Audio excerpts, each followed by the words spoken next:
За ганган подкастын маань 18 дахь дугаар эхэлж байна. Өнөөдөр ган учир бит хоёр Улаанбаатар хот гэдэг сэдвийн талаар ярилцахаар цуглаад байна. За юуны өмнө подкастыгаа эхлэхээс өмнө манай ган учир маань нийслэлийн ардчилсан намын дарга болсон. Нийслэлийн ардчилсан намын дарга болоход ямар зорилготой болов? Ямар мөрийн хөтөлбөр дэвшүүлв?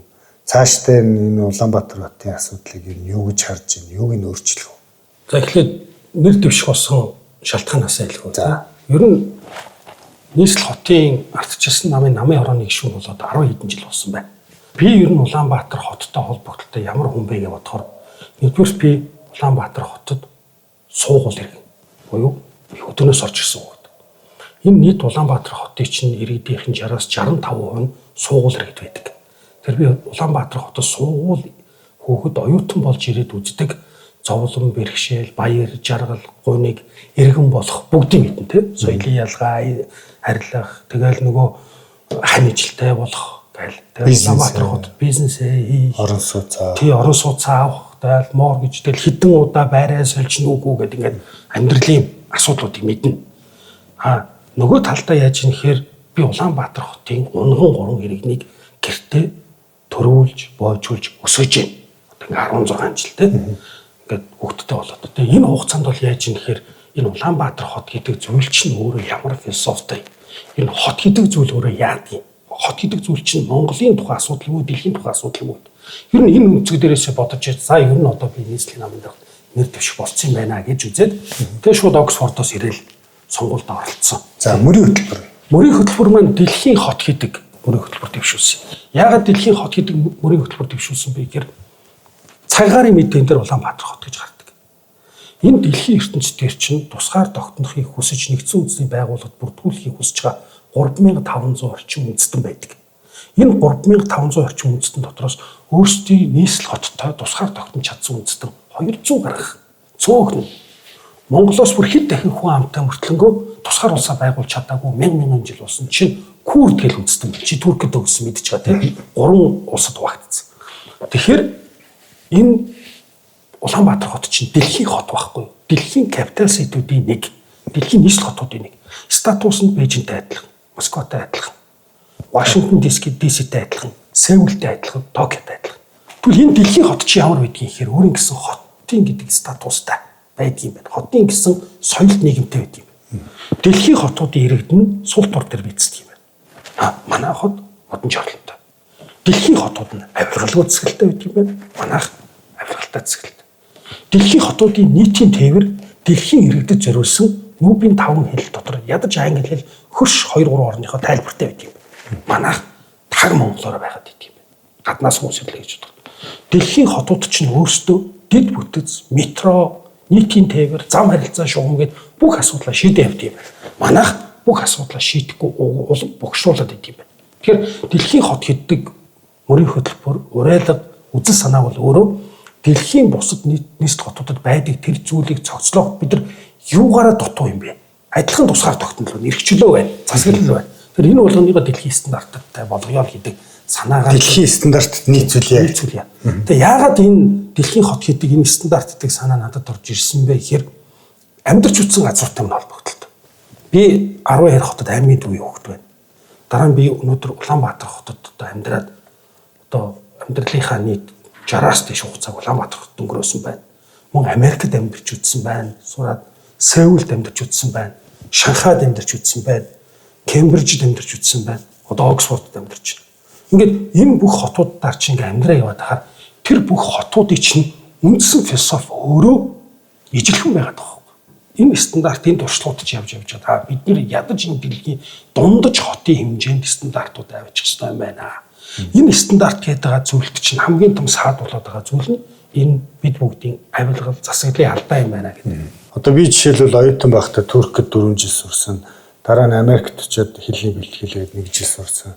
За бас нэлээд олон хотуудаар явж үзсэн. Өөрөө Улаанбаатар хотын унган иргэн. Тэгээ байнга энэ Улаанбаатар хотод санаа зовж идэх хүний хувьд асуугаад байгаа шүү. Тэгэхээр ингээд чиний нэг хэлээд байгаа дэлхийн хотод ч өөрөөсөө эдийн засгт байдаг гэдэг байна шүү дээ. Одоо жишээлбэл саяхан би танаа чиний урилгаар Оксфордод очиж үзлээ тий. Тэр бол одоо ингээд жишээлбэл зөвхөн боловсрал тий. Оксфорд гэдэг сургуулийг түшгэлсэн хот бий болсон тий.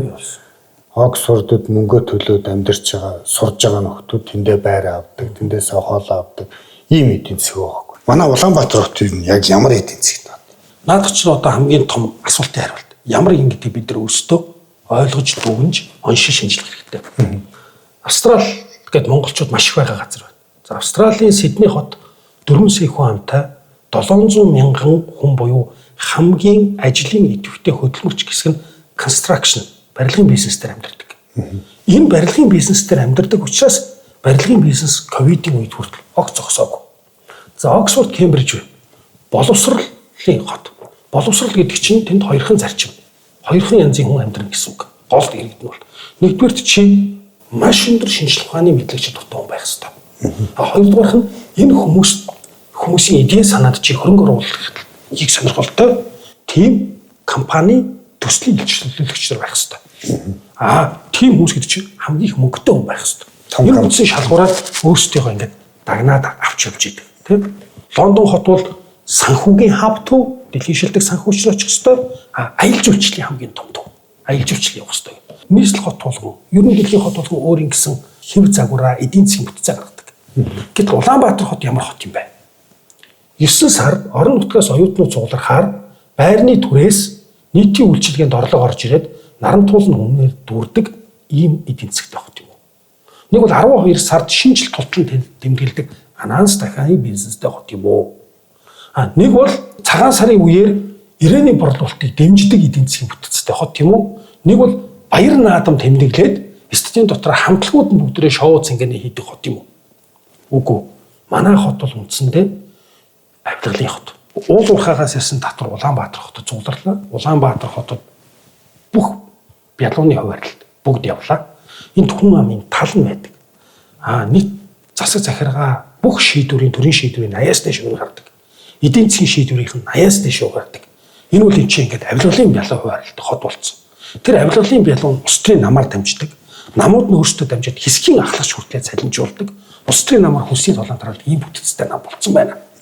Тэгэхээр манай унших ойлгомжтой байхгүй. Улаанбаатар хот бол авилгалын хот, энэ хот бол өөрийн хот. Улаанбаатарын иргэдэн бол тэр системд хохирч байгаа хохирогч нар, нийслэлчүүд бүгдээрээ байж байгаа. Ийм бүтцтэй хот болчихсон юм байна. Одоо авилгалын хот гэдэг айгүй хүмүүс сонсоход бас хүн дээр авахаар одоо тэгтээ яалч байхгүй л авилгалын хот болчихлоо. Тэг жил болгонд хулгай гардаг, Улаанбаатар хотод гардаг. Одоо жишээлбэл боржуурнаас ахуулаад те зам, утаа, цахилгаан бүгд ингээ хулгайтай холбоотой болчиход байна шүү дээ. Одоо бидний энэ дээр үед чинь 90 оны юм ярьж шүү би одоо картын бараанд очирлдаг 90 оны үед одоо цахилгаан хомсддог те лаас ах ингээ үзэгдлээс. За нэг хэсэг бол бид нар ч тэр зовлонгоо мартсан үеэс байлаа шүү. Одоо яс өнгөрсөн өглөөс ахуулаад дулаанаа нийлүүлж чадхаа болж байна. Цахилгаан тасалддаг боллоо. Одоо сүүлдээ ингээд нөгөө цахилгаан тасалдах чинь энгийн үзэгдэл болох гэдэг байна. Улаанбаатар хотод. Тэгэхээр одоо бид нар энэ нөгөө дарангуул гэдэг юм уу, авилгал гэдэг юм уу, бүх юмдаа ингээд сүүлдээ юм таслуулж байна. Тэгэхээр энд бол ийм эрс өөрчлөлт хийх хэрэгтэй байна л гэдэг миний тийм хувь хүний итгэл үнэмшлүүд шүү. Яг зөв. Улаанбаатар хотын авилгал бол Улаанбаатар хотын асуудал. Нэг бол Улаанбаатар хотын одоо дараах бол одоо зөвхөн гудамжин дээр тогтчлт руу анхаарах аж ахуйн хүн. Улаанбаатар бол дэд бүтцийн ажлын хүн гэдэг бол хотоо огт ойлгоогүй байна гэсэн үг. Тэ. Хот бол боломж, community гэдэг хоёр юмнаас үүддэг. Энэ боломж нь ямар боломж байдаг вэ? Улаанбаатар хот бол Баян-Улгийн аймгийн Ногоон Нур суманд байгаа БЭК гэдэг хөсөлмөрөдөл дүүрэн залуугийн ирж дээд боловсрол эзэмших, ирж бизнесээ хийх, ирж дэлхийрөө нисхогсын буудлаас нисэх цорын ганцхан спот бидэнд байгаа. Улаанбаатар хот бол Дорнод аймагт байгаа жаахан охин ирээд нүдний нарийн мис заслын эмч болж хүмүүсийн алтан амийг аврах цорын ганцхан боломжийг олгодог газар. Улаанбаатар хот бол орлогогүй хөдөөний малчин хүн зуданд малаа алдчихад Улаанбаатар хот руу ажлын байр хайж орлогын төлөө гэр бүлэрээ нүүж болох бидний цорын ганцхан спот боломж гэсэн үг тийм энэ бол боломж. Улаанбаатар хот бол Нью-Йорк юм уу Лондонгийн хөрөнгөний биржтэр байгаа залуу Монголын хөдөө аж ахуй юм уу уул уурхайн бизнесийг сонирхоод ирж хөрөнгө оруулалтыг бидний цорын ганцхан цэг энд бүх бичиг баримт зөвшөөрөл бизнес төлөвлөгөө бүгд явдаг. Тэр Улаанбаатар хот чинь өөр юм авилгалын бүтцтэй. Улаанбаатар хот чинь хүн сурталын бүтцтэй байна гэдэг чинь тэдний хохирогчин тэр малчин айлууд, тэр хүсэлтмөрөөдөл дүүрэн орон нутагт байгаа жаахан хүүхэд тийм энэ бүх боломж чинь бидэрт байгаа цорын ганцхан цэгийг маань авчиад авилгал, хүн суртал, тэл гахбуу, улс төрийн нам гэд бүх юмар боочхоор тэнд байгаа цусны эргэлтүүд бүгд таагаад. Хот гэдэг бол холболтын цэг, хөгжил гэдэг бол холболтын цэг. Хот гэдэг бол энэ олон замын, олон уулзууруудын, олон боломжийн, олон мөрөөдлийн холболтын цэг байхгүй юу? Тэр цэгийн маань сүүлд ингээд бушлаад байгаа учраас энэний төлөө Улаанбаатарын унгуу хүүхдүүд ч гэсэндээ, орон нутгийн хүүхдүүд ч гэсэндээ алдагдаад байгаа боломжийнхаа төлөө тэмцэх хэрэгтэй. За одоо тэгэхээр Улаанбаатар хотыг ингээд нэг талаас нь харахад авилгалын хот тийм нөгөө талаас нь харахад ингээд боломжийн хот гэдэг нь шүү дээ. Тэгэхээр одоо ингээд энэ хоёрын зөрүүн дээр л яваад байна тийм үү? Тэгтэл энэ авилгал гэдэг бол тэр боломжуудыг л хулгайлж байгаа юм. Тэгэхээр энэ авилгалыг л таслан зогсох хэрэгтэй тийм үү? Сая одоо ингээд чамаа ингээд нөгөө төр зур нөгөө сургалтанд явцгаа урч Улаанбаатар хотын засаг даргыг солиулваа. Монгол улсын ерөнхий сайд бүрэн эрхийн хүрээнд ажлаа хангалтгүй хийж ингээд хуучин засаг даргыг солиод шинээр засаг даргатай боллоо. Тэгэхээр энэ процессыг юу гэж харж байна? Миний зүгээр хувийн бодол юу гэхээр бид нэр одоо чиний яриад байгаа энэ системийн өөрчлөлт, системийн авилгалыг одоо зогсоохгүйгээр, эрс шинжлэхгүйгээр одоо дондог дулам хоёрын байрыг солиход бол нэг юм өөрчлөгдөхгүй болоо гэж хараад байгаа юм. Чиний байрсаар ямар юмний чинь Улаанбаатар хотын шин дарга вэ? Засаглалаа эхлээд хардаа. Монгол улс ганцхан даргатай байгаа. Монгол улсын ерөнхийлөгч Ухнагийн хөрсөг. Монгол улсын их хурлын дарга хөрсөг. Монгол улсын ерөнхий сайд хөрсөг. Улсын дээдшүүх ерөнхий шүүгч хөрсөг. Хотын дарга чинь хөрсөг. Хөрсөг гэдэг хүн супрем лидер болсон. 2017 оноос 2021 онд Монгол улсын ерөнхий сайд. Тэгээд 21 оноос нүүдрийг хүртэл ерөнхийлөгч. Энэ үед тэр Баатар оюун эрдэнэ дахиад нөгөө ажиллаа хийж чадахгүй муу оюун эрдэнэ. Нөгөө амар байсгалан. Энэ бүх хүмүүс чинь дахиад хөрсөгийн томилсон чөлөөсөн бүх хүмүүс. Би хөрсөх гэдэг хүнийг хувийнхнууд эх орондоо хайргүй, үгүй бол одоо ингээд авилгач гэж юусоо огт хэлэхгээгүй. Хамгийн гол нь юу гэхээр энэ бүх боломжн дээр өөрөө ганцаархнаа байгаад бүх томилгоо гаргаад байгаагаараа түүний цаана байгаа нөгөө парламентын дархлаа, үг үзэл бодлоо илэрхийлэх эрх, нөгөө ардчлал, олон ургалт санаа бүх зүйлийг хаагаад байдаг нөгөө номенклатур хүн суртал авилгалын механизмыг өөрөө мэдэхгүй хаагаад байгаа. Өөрөө мэдэхгүй хаагаад нэ гэдэг чинь энэ хүн эрх мэдэлтэй донтцсон. Энд нь үг хэлж чаддаг хүн байхаа болсон. Дархлагдсан эрх мэдэлгээд байгаа зүйл чинь өөрөө цаанаас уг язгуураараа ийм хортой өөр авилгалтай хамт байдаг зүйл. Энийг зөвхөн хуваарилдаг, хязгаарладаг, хуваадаг, check and balance болгодог, салгаж ээж ингэж өршдөг зүйл. Хүмүүс л ингэж бодоод байгаа. Ингээд сайхан байсан хүний нийгэмд энэ авилгал гэдэг муу мухай зүйл, хүн суртал гэдэг зүйл орж ид бүх болгочлоо гэдэг. Энэ чинь эхнээсээ хүн төрөлхтөнтэй үүсэх үеэс нь хамт байсан зүйл. Энийг хүн төрөлхтөн Homo sapiens 60,000 жил. Энэ төрт ёсыг үүсгэсэн 6,000 жилийнхаа түүхэнд үгүй шудраг байж ээж, авилгалгүй байж ээж, эрх мэдлийг хуваарлагдаж ээж, парламент гүйцэтгэх засаглалд шүүх гэдгээрээ салж ээж энэ улс орн чинь сайн сайхан хөгждөг юм байна. Засаглал дээр бол асуудал байдаг юм байна гэж дундаасаа гаргаж ирсэн бид бүгдийн шидэт бүтээл байхгүй юу? Үр дүн. Үүнийг эмчээд таслан зогсоогоод зөвхөн бие левел хөгжүүлнэ гэдэг байгаа энэ атгах үзлүүд ганц хөрсөхгүй бүх цагүед Монголын дайсан болсоор ирлээ л гэдэг хэлээд байгаа. Энэ бүхтийн эцэст Монгол улсын бүх иргэд таны амьдралд болохгүй бүтэхгүй зүйл байгаа бол 2017 оноос хойш энэ улсын бүх эрх мэдлийг атгасан супрем лидер хөрсөх гэдэг нэг хүнтэй л хариуцлага тооцох тухай ярина. Энэ бидрээс өөр заах сонголт цаг хугацаа албан тушаал хассан логикийн үед байхгүй. За нөгөө хотын дарга ямар нэг асуусан чи бүр ингээ буцаад айгүй том сэдвэлд орлоо шүү. Одоо буцаад хотлогоо. За буцаа хот руу. Нийслэлийн иргэд оролцсон 45 хүн. Миний ойлголтоор энэ 45 хүн засаг дарга шийднэ. Тэгэхээр саний процесс чи юу болж байна вэ гэхээр ялсан намын дарга залуучуудынхаа байгууллагын даргыг нийслэлийн засаг дарга болгож байгаа. Тэгэхээр энэ 45 ч байх хэрэг байна. Тэгээд ялсан нам нь ингээ бүгдээ шийдэд байхад ингээд орон нутгийн сонгуул гэдэг зардал мөнгө гаргаад цаг зав гаргаад нийслэлийн 45 хүнийг сонгох хэрэг байна. Тэгэхээр энэ тогтолцооны асуудал би чамаас асуугаад. Энэ 45 нөхөр чинь Улаанбаатар хотын захирагч буюу хотынхон даргын харийн агентлаг, ордлогч буюу засаг даргынхаа харийн агентлаг доотлолт нь албан тушаал авч байгаа. Тэгээ нөгөө иргэдэд төлөөлөөд иргэдийнхээ асуудлыг хилцэж явах ёстой хүн чинь засаг даргынхаа харьяанд очиод агентлагийн дарга зөвлөх, төрийн өмчт үйлдвэрийн газрын дарга гэдээ янз бүрийн дарга хийчих. Тэгэхээр ерөөсөө засаг даргатайгаа хариуцлага тооцох чадамжгүй болж доор нь ажиллаж цалингийн авч байгаа яаж дарга огцруулах вэ? Тэгэхээр эн чинь нөгөө улс төрийн нэг бас нэг том нүүдэл боллоо шүү дээ, тийм.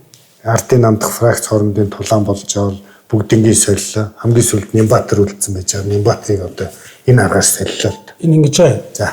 Дэлхийд ерөөсөө Макиавеллигийн нөхөр улс төрийн олон бичсэн боловч асар үнцэнтэй хүн төрөлхтний сурагч болсон хоёр тодорхойлдог. Нэг нь Францын бүтэц, нэг нь Отманы эзэнт гүрний бүтэц гэдэг. Тэгэхээр Отманы эзэнт гүрэн дээр хаан бүгдийг, султан бүгдийг хатгаалах юм бол тэрийг эзлэх амарх. Султаны сурыг нь эзлэх тав. Доошоо бол боол болцсон гэсэн үг. Тэгэхээр Нямбатар тэнд өөрөө дарангуйл тогтоод тэгэхээр өөр том дарангуйлагч тэрийг булааж эзлэх. Маш амарх. Францын бүтэц чинь та очоо Парисыг эзэлсэн ч Нантыг эзэлж чадахгүй.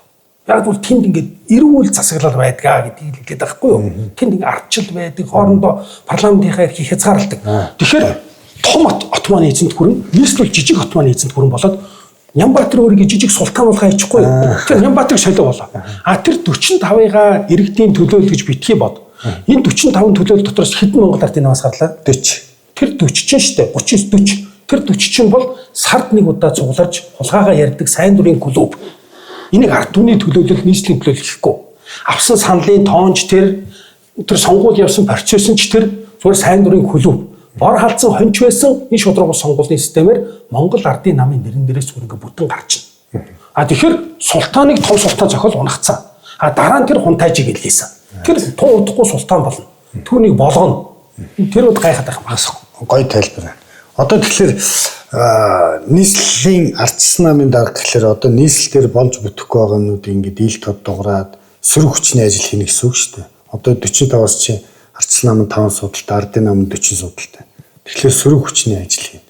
Одоо ер нь цаашдаа ингээд сөрөг хүчний ажлыг хийхэд бол юун дээр ингэж голлон анхаарах вэ? Улаанбаатар хотчууд чи ингээд эрх шиг хамгаалуулах гэдэг хүн хайгаад байна шүү дээ. Тэгэхээр нөгөө ардын намынхан чи ингээд сандал судалтай дээр доороо би засаг дарга ингээл яваад байгаа байхгүй. Тэгэхээр нөгөө эрх шиг нь хангахдаггүй шүү дээ. Одоо ингээд гудмаар гараад 50 алхах орчин байхгүй боллоо. Машин дотроо төгжирдэг боллоо. Гэртээ арих гэж төгжирдэг боллоо. Одоо удахгүй үйл болно тийм. Дахиад нөгөө тогны хязгаарлал, дахиад нөгөө дулааны асуудал. Бүх асуудал нь яг юм. Оншныг тодорхой. Энэ Улаанбаатарт болж байгаа бүх зүйл чинь өөрөө бидний ядуурл, бидний утаа, бидний төгжрөл бүгд бизнес. Энэ хотын үе үеийн Монгол ардын намын дарга нарын өөрсдийнх нь бизнес. Төгжрөлтэй байх нь зорилго. Яагаад төгжрлээс мөнгө хийгээд байгаа юм бэ гэж. Энэ дэд бүтцийг чинь барихгүй газар нь агшаад, агшсан газар дээр нь барилга бариулаад, барьсан барилга нь 20, 30, 40 одоо 50 давхар баригддаг чинь ийм өндөр барилгууд баригдаад тэрийг жижигдээд орон сууц болгоод ашигын төлөө зараад авилгалын мөнгийг шингээчээр энэ өндөр барилгын чинь тоогоор өрх амьдран. Өрхийн тоогоор машин гарна. Тэгэхээр төгжрөл утаа хоёр бол зүгээр авилгалын наан гарч байгаа ил шинжин. Энийг хулгай хийхгүй байхад болчих шүү дээ. Хоёр дахь нь юу вэ гэхээр ерөөсөө улс төрийн намууд шүү дээ. Мөрийн хөтөлбөр гэдэг зүйл дээр анхаарал хандуулахгүй олон жил боллоо. Мөрийн хөтөлбөр гэхээр сонгуулийн сурталчилгааны сэтгүүлдээ зориулж бичдэг. Ерөөсөө ялалт авахын тулд юугаач хүс буцдаг. Амлдаг. Тэгэхээр мөрийн хөтөлбөр гарах процесс одоо нийслэлийн нам дээр 2 жилийн хугацаанд байгаа. Энэ мөрийн хөтөлбөр гэдэг зүйл чинь 3 янзын зүйлээс бүрдэнэ. Эхлээд өнгөрсөнд түн шинжилгээ хийсэн онш. Өнөөдөр авч байгаа арга хэмжээнүүдийн алдаа болон логикийн зөрчил. Маргааш бүтээх Улаанбаатар хотын төлөвлөгөө гэдэг 3 зүйлээс бүрдэнэ. Одоо ингээд чиний нөгөө яриад байгаа энэ сэдвүүдийг чи одоо ингээд биелүүлэхэд одоо ингээд хөссөөсөг одоо энэ чи 2026 одоо жилийн дараа ерөнхийлөгчийн сонгуул тэгээд орон нутгийн сонгуул боллоо шүү дээ. Тэгэхээр нөгөө хоёулаа ч гэсэндээ чамайг дарга болохоос ч өмнө энэ подкастыг эхлүүлээ шудраг сонгуул явуулъя гэдэг. Энэ подкастыг чи ярьж байхад хоёулаа нөгөө орон нутгийн сонгуулиуд дээр нөгөө шудраг сонгуул бий болгоход 3-4 юмд анхаарах хэрэгтэй гэсэн шүү дээ. Хууль. Нөгөө хэсгийн ахлагчдыг яах вэ? За хоёрт нь нөгөө тусдаа явдгийг яах вэ? За гуравт нь нөгөө эрц босохгүй болгоцсон. Дахиад санал хураах өдөр яалаа те. 3 дахь өдрөөс нэг 5 дахь болгосон. Тэгэхээр энэ шудраг сонгуулийг явуулахын тулд одоо ямар арга хэмжээ авах вэ? Одоо жишээлбэл би зүгээр сонсож байгаа мэдээлэлээр хэсгийн ахлагчдыг байхгүй болгох, төрийн албаагч болгох ч гэдэг юм уу ийм хуулийн төслүүд одоо арчсан бүлэг дээр явж байгаа. Тэгэхээр энэ тал дээр ямар сонгуул гэдэг чинь хүн саналаа өгдөг. Хүн саналаа өгöd тодорхой эрцээр нийт иргэдийнхэн сонгогчдийнх нь олонхын санал авсан нам ялж ялдаа байгуулдаг. Гэтэл сонгуул санал хураасан өдөр маань өнгөрсөн орон нутгийн сонгуулиар хэд өдөр боллоо? 5 дахь өдөр. 5 дахь өдөр болсон. 5 дахь өдөр болохоор хүмүүс маргааш намралттай нөгөөдөр намралттай хотоос гараа авчихсан. Яг үүнтэй давхцуулаад ягаад ч юм бөгөөд Улаанбаатар хотын иргэн тойрны амралтын газрууд маш их амьдрал зарлж гисэн. Тэгэхээр ингээд үндсэн процессыг харах юм бол хүн төрөлхтөн энэ зовлонгийг чинь туулаад Америкийн нэгдсэн улс хуулиндаа үндсэн хуулиндаа санал хураах өдөр бүх шатны сонгуул 2 дахь өдөр байна. 3 дахь өдөр байна. Тэр дэлхийн бүгд ажлын өдөр явдаг. Энэ зүгээр энгийн мөртлөнгөө асар том сонгуулийн лобби болгоо. Энэ ардын марцламыг ялаад байгаа юм шиг. Иргэдийн санал өгөх сонгох эрхийг нь ноцтойгоор халд зөрчөөд байгаа юм. Энэ бол нэг том асуудал. За. Тий. За дараагийн асуудал юу болж ихээр сонгуультай бэлтгэдэг төрийн мөнгийг ашигладаг. Яг таны сэний хэлээд байгаа. Хэсгийн ахлагч нар гээд үндсэн хууль байхгүй төрийн дагавар бүтэц бий болгоцсон. Тэр хүмүүстээ тогтмол сар болго 1.5 сая төгрөгийн цалин өгдөг. Энэ хүмүүс асар их хэрэг мэдэлтэй. Зөвхөн сонгуулийн сурчлагын явуулдаг. Хүнсний толооны хэн төхий, халамжийг хэн түгээхий. Хэнийг бид нар харж үзэх юм. Улсын мөнгөөр. Хэнийг нь нандаа элсүүлж энэ хүнд мөнгө өгөх юм. Энэ бүхэл бүтэн сүлжээ угсардаг юм. Явган цагийн айрам. Энэ бол ингээ Улаанбаатар хотыг бүтээх хэрэгцээ.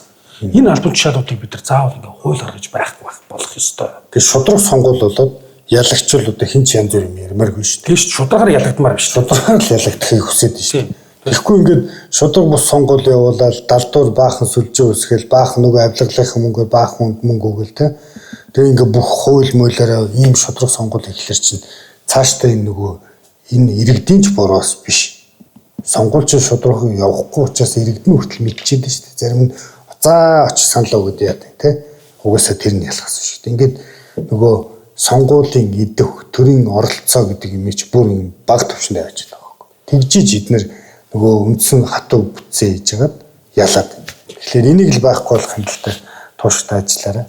Тэгээ манай Улаанбаатар хотын онцлогийн чарсан тэр олон хүний дуу хоолойж харсан тэр Улаанбаатар хотынхоо засаг даргаыг өөрсдөө сонгох хэрэгтэй. Энэ бол маш чухал.